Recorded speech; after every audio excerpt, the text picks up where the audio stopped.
Hello and welcome back to the channel. My name is Eddie Jennings from EJSLLC.com. This video is another in my RHCE practice session series where I am preparing for the Red Hat Certified Engineer exam. Before I dive in, I want to thank returning subscribers again for watching another video, as well as invite everyone, if you're watching and haven't subscribed, to click that subscribe button and ring the bell when you do so you can be aware of when new content comes available. Also, if you enjoy this video or find it useful, make sure you click like and feel free to share it with others that might also enjoy it or find it useful.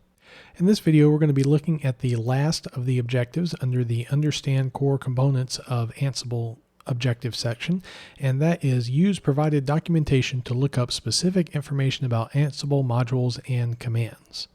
I want to remind everyone that this is not necessarily intended to be authoritative information, nor is it intended to be a tutorial, but rather this is an opportunity for me to do a self-assessment about the various objectives for RHCE and see if I feel confident talking about them or presenting some examples for them, hopefully with minimal use of documentation.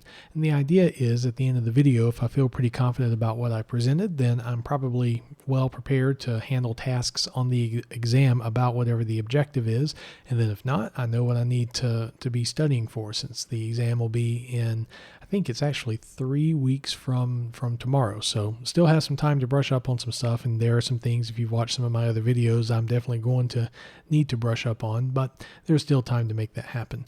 All that being said, I do try to have the information as accurate as possible. So if you're doing your RHCE preparation and you're watching some of my videos, I will hopefully give you some accurate information. And then perhaps what may be helpful for you is if I run into a problem with something, you can watch my method of troubleshooting, or just however I manage to overcome the obstacle, and seeing me do it might give you another idea of how to resolve whatever issue that is yourself. So you might find some use out of the video in that way. So diving into it, this won't be a terribly long video, which of course I always say that, and I find a way to make it last forever. And we're going to be looking at documentation, which you have seen me in the other videos. You have seen me do this a good bit as far as referencing some stuff. Either there's some minutia that needs to be referenced, or there's I have totally forgotten about how to do something. Where can I find the documentation for it? One thing to remember for Red Hat exams, or at least this was my experience with RHCSA, and I imagine RHCE will be the same, is I don't think there's an expectation that you need to memorize everything there is to know about all of these objectives for Ansible. Now, you need to have a good working knowledge, and part of working knowledge is knowing where to go for answers for some of the minutia. Because if you think about it, in the real world of systems administration, you do know a lot, and especially like if you come into a new sysadmin job, and you come with your experience and such, and you know how to do things, but every environment's going to be different. And so part of your experience as a system administrator is, once you land into an environment, where can you go to figure out the necessary information you need to be able to do your job? And I think that's the idea behind allowing documentation to be available with the Red Hat exams, because it really does simulate kind of the real life of, hey, here's some things that you have to do. Your deadline is whatever the length you have for the exam. Make it work, right? So the documentation that I have primarily used in my videos thus far, and I will probably do the same on the exam, is the built-in documentation that comes with Ansible. And that you get that using the Ansible-doc command. And you'll often use it for looking up things about modules. So if I were to do Ansible, if I spell Ansible correctly, -doc-L, that's going to list the documentation for the modules that you have available. Now, I'm not 100% sure how this would work. Let's say you have made your own custom modules and such. I'm not sure how you would get the documentation to populate with this list. Perhaps it's just reading a directory that has the files and such, which effectively, like, that's what your man pages are doing. Man is reading through a directory where all that stuff is stored. I imagine Ansible-doc would do the same, but I am fairly certain that having to make your own modules is going to be outside the scope of RHCE. But either way, Ansible-doc /-l, and I usually will grep for something just because there's a ton of stuff that's going to be returned with this. So let's say that I wanted to look up the line and file module. I like using -i for grep just where it's not case sensitive, and that'll give you the name of the modules that you have available. So at that point we can just do Ansible-doc and the name of the module. And then this will tell you where the actual Python script is that is doing the module. It'll give you some information about it. You can see all of the options, and if you see an option that is preceded by an equal sign, that means it is a required option. And for line and file, path is a required option. There are some modules that will have more than one required option, but the way that you can tell if it's required, again, is by having that equal sign.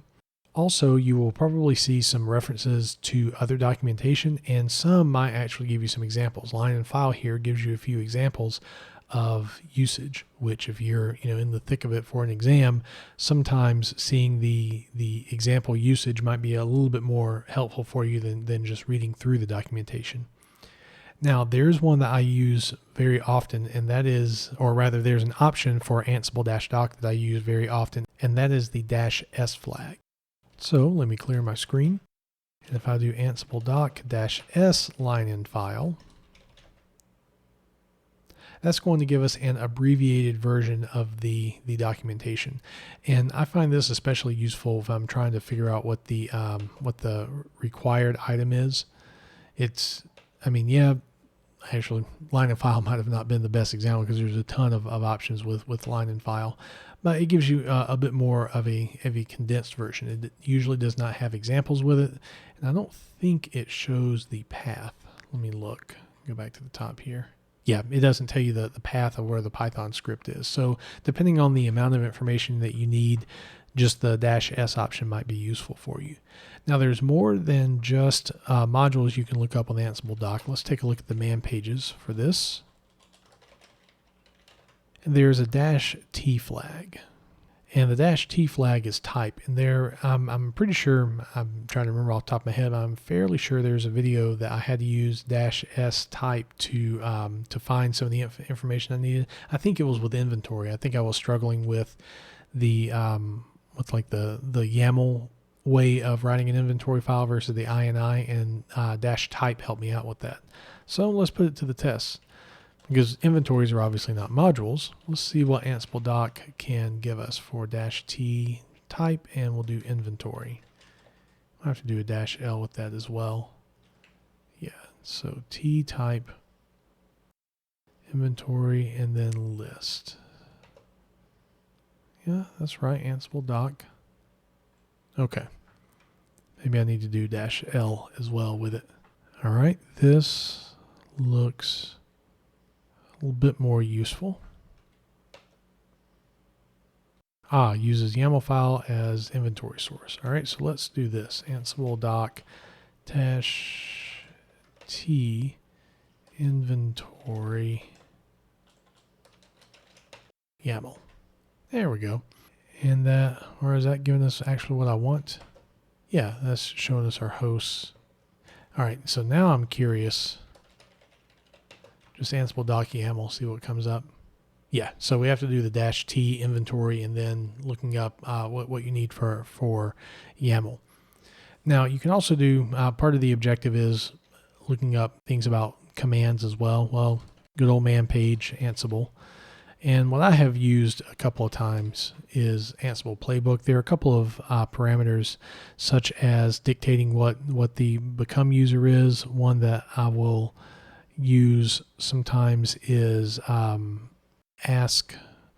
ask become password or ask remote pass. I think it's ask become pass. Let's see if I can find it here. Yeah, --ask become -pass. Sometimes you'll forget, some piece of a parameter and such, and when in doubt, man pages will help you with that. Now, there's other documentation that's available for Ansible, and it is online. So you can go, I'm going to open my browser here. This might take a minute or so. This VM is not super powerful. And you can go to docs.ansible.com. docs.ansible.com. And the documentation that is within Ansible Doc and probably more is available for what we have. So we'll click Ansible Community Documentation. There's all sorts of stuff here, and trying to think where we drill down to be able to get the module documentation. I think this is what I want. Yeah. And then we can search. And latest. Also, one nice thing about this is it gives you whatever the most recent version of Ansible that's available from Red Hat. So 2.9, even though I think the 2.8 engine is what's on the exam, but you can have a couple different versions of the documentation, which is kind of cool. Let's look up line in file. All right, and let's see what we have here. There we go, Ansible built-in line in file. Yep, and here is our module. Frankly, it's a little bit faster for me just to use Ansible Doc. Now, I'm not sure if this will be available on the exam. I've looked at Reddit and a couple of things, and I've seen some people mention that there could be offline documentation. Of course, no one can actually say what's on the exam. That would be breaking NDA. But this is considered a part of Ansible documentation. However, I personally would be a bit surprised unless they have docs.ansible.com available as like an offline thing. I mean, even though, yeah, we're going to a web page, but maybe in the exam environment, there's a web server that's serving this up, maybe. But if I were a betting man, I would not bet on being able to reach out to a website to be able to, or in particular, docs.ansible.com to be able to look up documentation within the exam. If you think about these exams, you can't use Dr. Google and such. So again, they may have something available. Obviously there's no way for me to know, and even if I have taken my exam, I wouldn't be able to tell you, I don't think, because of NDA. So for me, I would become familiar with using Ansible-Doc rather than using the website. Now, the website's not a bad thing, especially in the real world. That might be a little bit easier for you. But the more I've practiced with Ansible.doc, and since when you're doing this stuff, you're going to be at the command line anyway, doing your text files and such. It may be a little bit faster to hit Ansible.doc. So let me look at the objective once again, make sure I didn't leave anything out. Because as far as documentation, that's as much as I can think of. There may be some stuff with user share. Let's go into that. Honestly, I have not used, let's see, is Ansible? Yep, let's go into Ansible. All right, so there's stuff, roles maybe, nope. LS plugins, all right, LS collections, there may be some stuff there. Let's go into user share doc.